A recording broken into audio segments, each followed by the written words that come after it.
Hello dear student, करुण school के इस YouTube channel में आप सभी का हार्दिक स्वागत, अभिनंदन। हमें हिंदी साहित्य सरयू जो पुस्तक है उसके पाठों का अध्ययन कर रहे हैं। तो अपना पाठ चल रहा है मंदोदरी की रावण को सीख। इनके 6 भाग हो गए। 7वें भाग में जो अलग चौपाई है वो देखते हैं।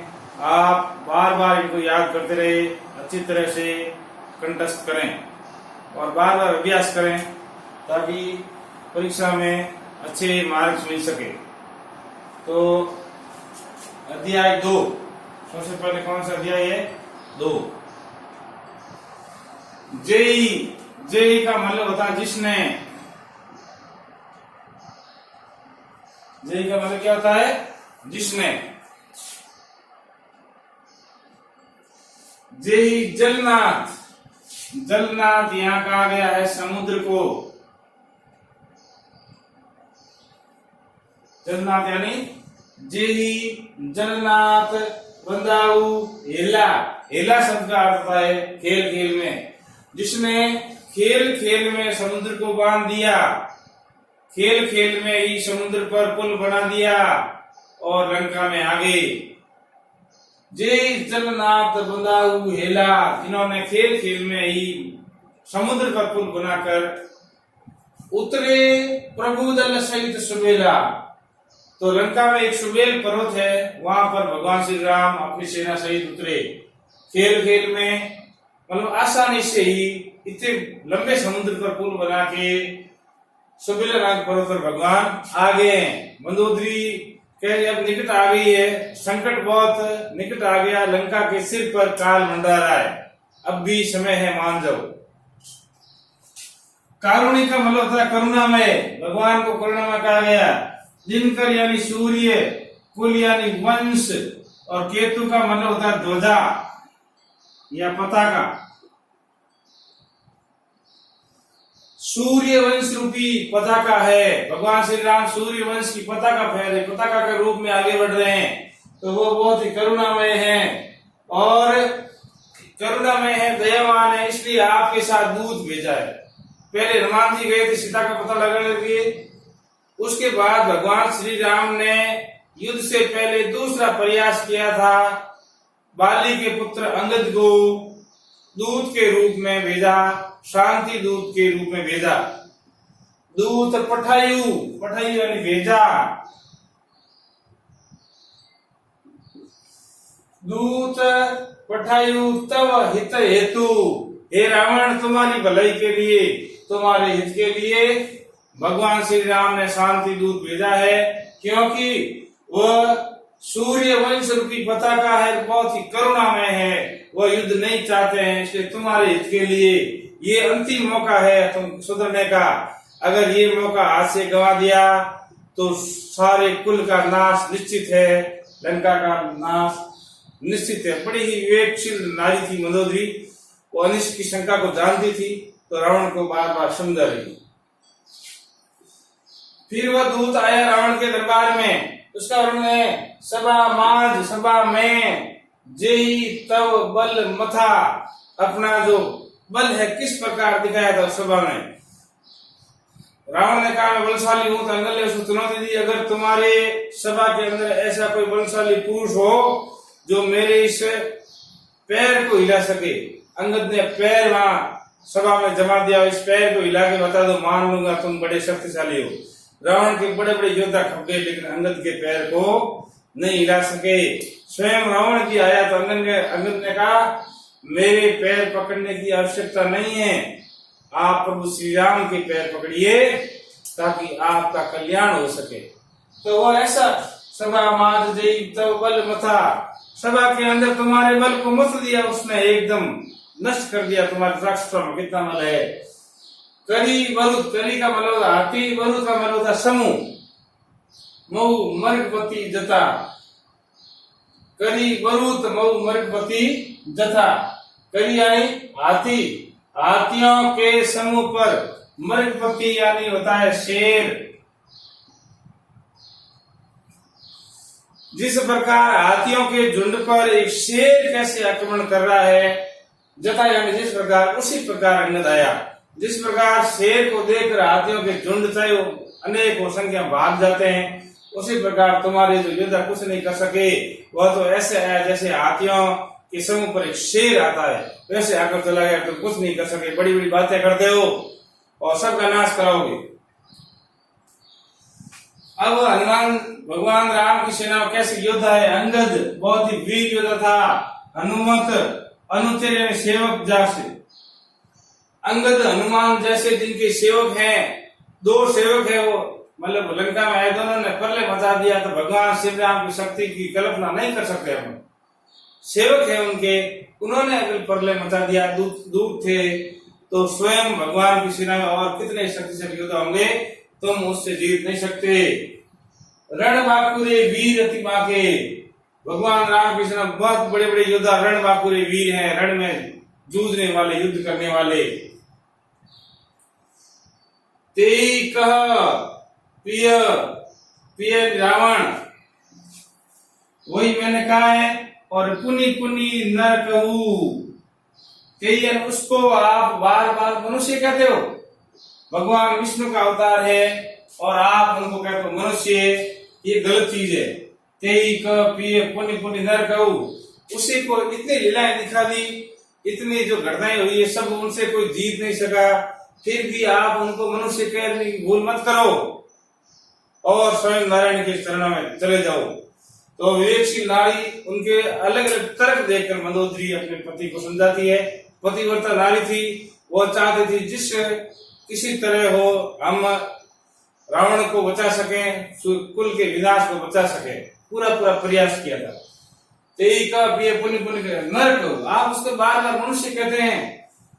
मुधा यानी फालतू में, मान ममता मद, तुम्हारा मान सम्मान, तुम्हारी ममता, तुम्हारा अहंकार, बहु बोझ, मान ममता मद का जो अहंकार है वो लेकर बोझा ढोरे हो, ये बहुत ही गलत चीज है।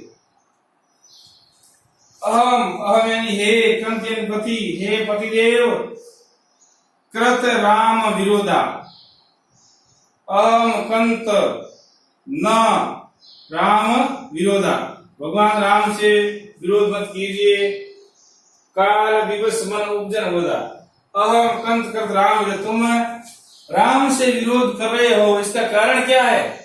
तुम्हारे वश की बात है, क्योंकि काल विवश, काल के वश में हो गए हो, और काल किसी को सही काम करने नहीं देता है, इसलिए तुम राम का विरोध बार बार विरोध कर रहे हो। काल विवश, जो मनुष्य काल के वश में होता है, जिस मनुष्य के सिर पर काल मंडारा होता है, उसके मन उपजत न बोधा, मन में ज्ञान का जो उपज नहीं होती है, बुद्धि का विकास नहीं होता है, उसको विवेक उसका मर जाता है, क्यों? उल्टी विपरीत चीजें उसे याद रहती है। अब मंदोदरी कहती है, जो भयंकर काल है सीधा किसी मनुष्य को नहीं मारता, काल बहाना बनाता है। जैसे हम कहते हैं लोकल भाषा में कि काल किसी को नहीं मारता है, ये तो मरने का बहाना, कोई न कोई बहाना, कोई एक्सीडेंट हो, कोई बीमारी हो, या कुछ ना कुछ ऐसी हो, काल डायरेक्ट किसी को सीधा वार करके नहीं मारता। तो यहाँ मंदोदरी कह रही, काल है, मृत्यु का देवता यमराज है, वो स्वयं किसी को सीधा नहीं मारता। कैसे मर, देखो, काल दंड गई कौन मारा, काल लाठी पकड़कर या दंड देकर किसी को नहीं मारता है, कभी मारा ही नहीं, आदि भूतो न भविष्य ऐसा कुछ हुआ ही नहीं।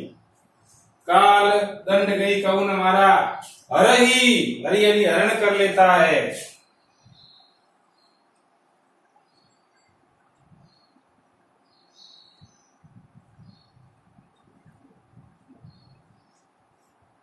हरण कर लेता है, छीन लेता है। क्या छीन लेता है? धर्म को छीन लेता है, बल को छीन लेता है, बुद्धि को छीन लेता है, और विचारों को छीन, कुछ भी अच्छा नहीं लगता। काल जब आता है तो धर्म, बल, बुद्धि, विचार सभी नष्ट हो जाते हैं और जीव मृत्यु को प्राप्त होता है।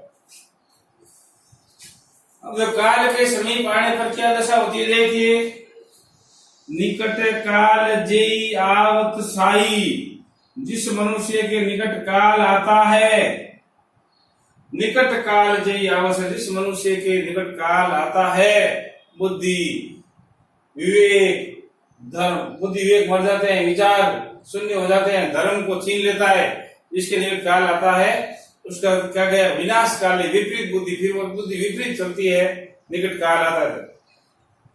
निकट काल जय आवत साई तेई तेई यानी उसकी ब्रह्म होई तुम्हारी नाई, तेई यानी उसकी, उसका जो भ्रम है वो कैसा तुम्हारी यानी रावण के लिए कहा गया, तुम्हारी तरह उसका जो भ्रम हो जाता है, उसकी बुद्धि नष्ट हो जाती है, बल नष्ट हो जाता है और धर्म नष्ट हो जाता है, जिसके काल निकट आता है उसका यही हाल होता है जैसा कि तुम्हारा नाई यानी तरह या सम्मान, तुम्हारी तरह उसका भी जो विनाश निश्चित है, बुद्धि उल्टी हो जाती है।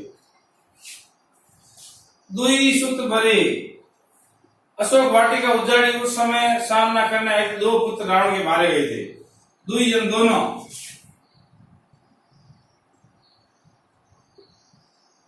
सुते पुत्र मरे, दहेव यन जल गई,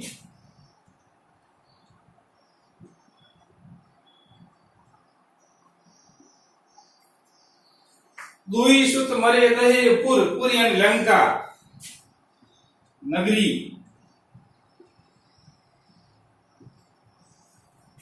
दुई सुत मरे दहेवपुर, दोनों ही पुत्र मारे गए और लंका नगरी जलकर भस्म हो गई, सोने की लंका की उसका विनाश हो गया।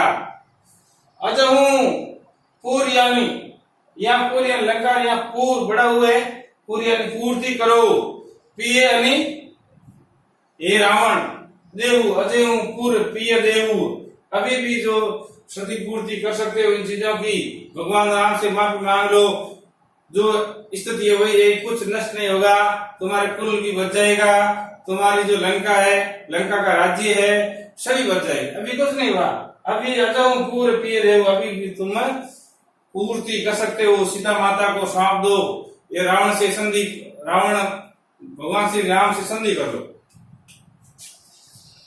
कृपा सिंधु रघुनाथ भजी, कृपा के सागर, कृपा सिंधु यानी कृपा के सागर कौन है, रघुनाथ, भगवान श्री राम कृपा के सागर हैं, ये दुश्मन पर भी, अपने विपक्षी या शत्रु पर भी कृपा कर देते हैं, जो उनकी शरण में जाता है उनको माफ कर लेते हैं और संधि भी कर लेते हैं। कृपा सिंधु रघुनाथ भजी, उस रघुनाथ के भजन करो, नाम विमल जस लेऊ, तुम्हारा निर्मल जस है, विमल निर्मल।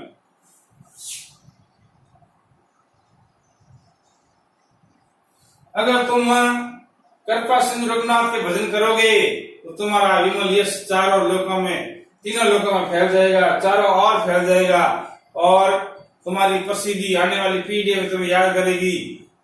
और अगर राम से विरोध किया तो उसके दुष्ट परिणाम भोगने के लिए तैयार हो जाओ। इस प्रकार मंदोदरी रावण को बार बार समझा रही है। प्रश्न के लिए प्रस्तुत पद्य अवतरण तुलस भक्ति काल की राम भक्ति शाखा के प्रतिनिधि कवि तुलसीदास द्वारा विरचित रामचरित मानस के लंका कांड से अवतरित है या उद्धृत है। इसमें मंदोदरी द्वारा अपने पति को बार बार समझाने का प्रयास किया गया है, उसी का वर्णन है। विवेकशील नारी की अभिव्यंजना हुई है इसमें, और विशेष में और लिख सकते हो दोहा चौपाई छंद का प्रयोग हुआ है और भाषा अवधि भाषा का प्रयोग हुआ है। तुलसीदास की व्याख्या विशेष में आप दोहा चौपाई और अवधि भाषा का प्रयोग, ये दो पॉइंट तो लिख ही सकते हो, बाकी उस पद के अनुसार है क्या उस पद में बताया गया है। इसमें रावण के स्वरूप का वर्णन किया गया, किस प्रकार रावण ने जो चीजें देखी अनुभव किया उसी का वर्णन इसमें किया गया है। तो ये आप याद करना, ये चौपाई छंद है यहाँ तक, उसके बाद दोहा छंद 13 ये मात्रा वाला। तो ये पढ़ा किस प्रकार समझाती है, क्या क्या शक्ति है भगवान राम की सेना में और आप उसका कुछ नहीं कर सकते हैं।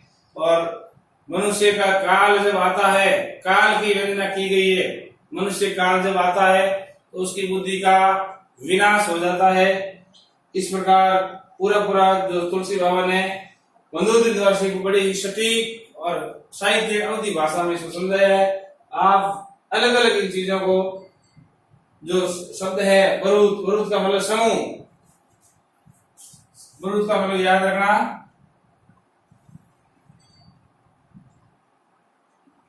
समूह, करी बरूद मुंह मतलब जिस हाथियों के समूह पर शेर कैसे आता है, इस प्रकार कौन आया, अंगद, अंगद का वर्णन है। तो आप निरंतर वीडियो देखते रहे और हमारे साथ साथ चलते रहे, याद करें और उनके नोट्स बनाएं, लगन से पढ़ें, लगन से पढ़ना बहुत जरूरी है। ऐसा नहीं वीडियो देख लिया और आप भूल गए, ऐसा नहीं। आप बढ़ाओ, क्या चीज है, क्या चीज बताई गई उसका याद करो और लक्ष्य की ओर हमेशा अग्रसर, लक्ष्य के प्रति नजर रखो ताकि सफलता आपके शरण चुमेगी। इसी मंगल भावना के साथ मिलते हैं नेक्स्ट वीडियो के साथ, तब तक के लिए धन्यवाद, जय हिंद।